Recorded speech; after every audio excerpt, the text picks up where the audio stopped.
ఓం నమ శివాయ. శ్రీమాత్రే నమః. జీవితంలో ఉన్నతంగా ఎదగాలని ఎవరైతే అనుకుంటున్నారో వారు ఈ చిన్న క్రియ చేసి చూడండి.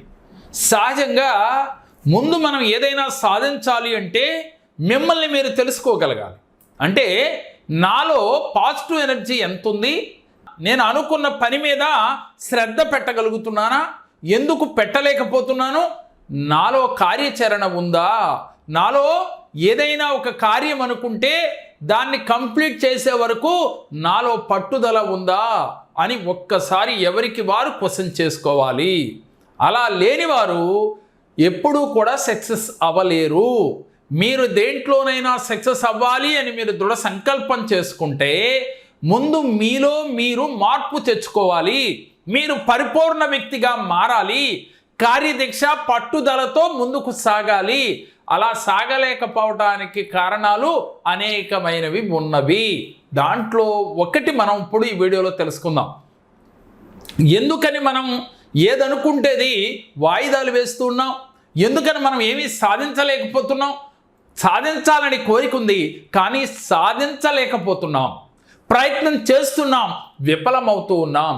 చాలామందిలో నేను ఏదైనా చేస్తే విఫలమైతే నలుగురు నవ్వుతారేమో అనే ఒక భయం ఉంటుంది. కొంతమందిలో ఆ నలుగురు ఏమనుకుంటారో అనే ఇంకొక భయం ఉంటుంది. మీరు బతుకుతున్నది ఆ నలుగురు కోసమా మీకోసమా అనేది ముందు మీరు క్వశ్చన్ చేసుకోండి. జీవితంలో మీరు ఎదగాలి అనేది ఒక్కటి మాత్రమే మీ మైండ్లో పెట్టుకోండి. నేను ఎదుగుతాను, ఎలా ఎదుగుతాను, నేనేం చెయ్యాలి అనే క్లారిటీ ముందు తెచ్చుకోవాలి. తెచ్చుకుని జీవితంలో ఉన్నతంగా నేను ఎదిగి తీరతాను, నేను ఏదైనా సాధించగలను, నాకు భగవంతుడు అంతటి ఎనర్జీ ఇచ్చాడు, శక్తి సామర్థ్యాలు నాకు ఇచ్చాడు అని మీరు తలంచుకోవాలి. అంటే ప్రతినిత్యం ఇలా భావించుకుంటూ ఉండాలి.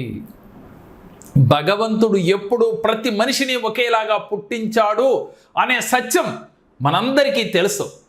ఈ రోజున అబ్దుల్ కలాం గారు కావచ్చు, నరేంద్ర మోడీ గారు కావచ్చు, లేక అనిల్ అంబానీ గారు కావచ్చు, మనలాగా పుట్టిన వారే.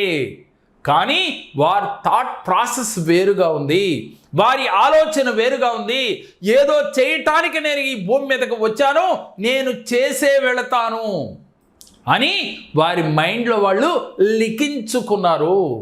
మరి మీరు నా వల్ల ఏమీ కావటం లేదు, నేనేమీ సాధించలేను, నేనేమీ చెయ్యలేను అనే మాటలను లిఖించుకున్నారా? ఒక్కసారి మీకు మీరు క్వశ్చన్ చేసుకోండి. ఎందుకని వారు ఎదిగారు, మనం ఎదగలేకపోయాం? వారు ఎదిగిన వారిని చూసి ఆనందించాలి అని చెప్తుంటా నేను ఎప్పుడు. ఎవరైతే ఎదిగారో వారిని చూసి ప్రతినిత్యం మనం ఆనందంగా వారికిలాగా నేను ఎదగాలి, ఎదుగుతాను. అంతేగాని వారికి భగవంతుడు అదృష్టాన్ని ఇచ్చాడు, నాకు ఇవ్వలేదు అని నిరుత్సాహపడకూడదు.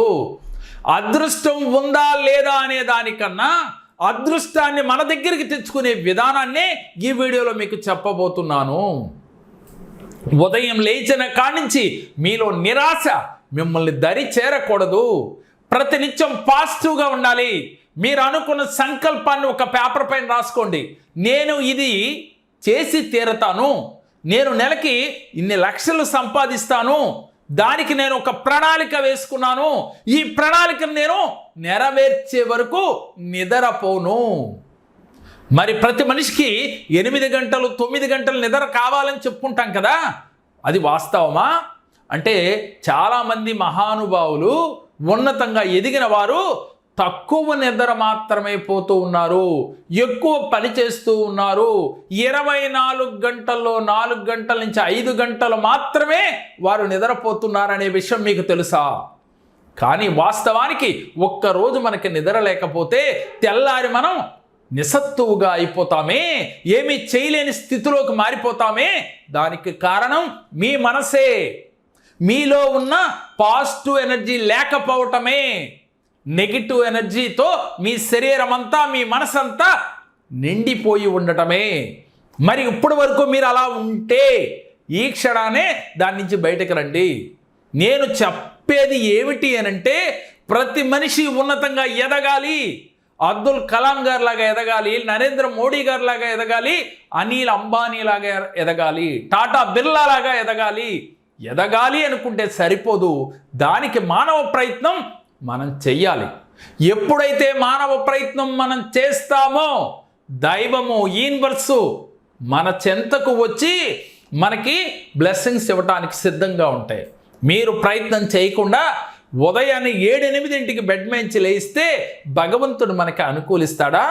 యూనివర్స్ మనని తదాస్తు అని మన దీవిస్తుందా? అంటే యూనివర్స్ కానీ భగవంతుడు కానీ క్రమశిక్షణతో ఉన్నవాడి పక్కనే నిలబడతారు. ఈ సత్యాన్ని గమనించాలి. మనం ఒక క్రమశిక్షణ ప్రకారం నడుచుకుంటున్నామా? ఉదయం ఎన్నింటికి లేస్తున్నాం? మనం ఏం చేస్తున్నాం? మనం ఏం తింటున్నాం? అంటే ప్రతి మనిషి మన శరీరాన్ని ఎప్పుడు కూడా ఆకృతిని కాపాడుకుంటూ ఉండాలి, మన యొక్క ఆరోగ్యాన్ని కాపాడుకుంటూ ఉండాలి, మన మనస్సు కలుషితం కాకుండా కాపాడుకుంటూ ఉండాలి. ఎప్పుడైతే మన శరీరాన్ని మనం కాపాడుకుంటూ ఉన్నామో, శరీర ఆకృతిని, అలాగే మన ఆహారం తీసుకునే ఆహారం విషయంలో కొన్ని నియమాలు పాటిస్తూ ఉన్నామో మనకి శరీరం సహకరిస్తుంది, మనస్సు సహకరిస్తుంది, మన ఆలోచనలు మనకి పాజిటివ్గా ఉంటాయి. మీ మనసును ఎదుటి వ్యక్తులు ఎంత చెడగొడదామన్నా కూడా మీ మనసు దారి తప్పదు, పాజిటివ్గానే ఉంటుంది. ఎప్పుడైతే మీరు పాజిటివ్గా ఉండటం అలవాటు చేసుకున్నారో అది మీ జీవితానికి ఒక వరంగా మారిపోతుంది, విజయాన్ని తెచ్చిపెడుతుంది, ఐశ్వర్యాన్ని తెచ్చిపెడుతుంది, ఆనందాన్ని తెచ్చిపెడుతుంది. మరి మీకు కావాలా విజయమో, ఐశ్వర్యమో, ఆనందమో? కావాలి అనుకుంటే ముందు మీరు ఎలా ఉండాలో నేర్చుకోండి. ముందు మన ఆరోగ్యం ముఖ్యం. ఆరోగ్యం కావాలి అంటే ఆహారం విషయంలో చాలా జాగ్రత్తగా మనం తీసుకోవాలి. అదేవిధంగా మన ఆలోచనల విషయంలో కూడా జాగ్రత్త వహించాలి.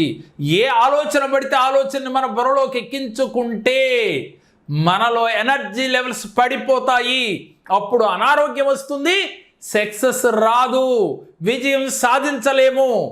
1 నిమిషం చాలు పాలలో గనక విరగ్గొట్టడానికి ఉప్పు గల్లేస్తే, మరి మన మనస్సుని విరగ్గొట్టడానికి 1 ఆలోచన చాలు.